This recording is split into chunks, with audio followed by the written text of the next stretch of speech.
Hello, I'm Ken, the chef here at Salvo Food Service, and today we are making a very simple but flavorful roasted pumpkin pasta with Parmesan cheese and brown butter.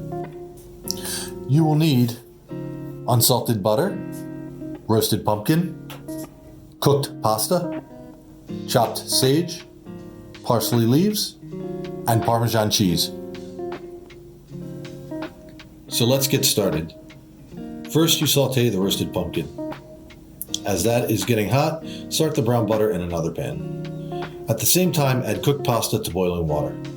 Add chopped sage to the brown butter to stop cooking and lower temperature. In a separate bowl, put the hot pasta, brown butter, Parmesan cheese, and parsley leaves. Toss together, add hot pumpkin mix, and plate. Garnish with a little more Parmesan cheese if desired. Enjoy.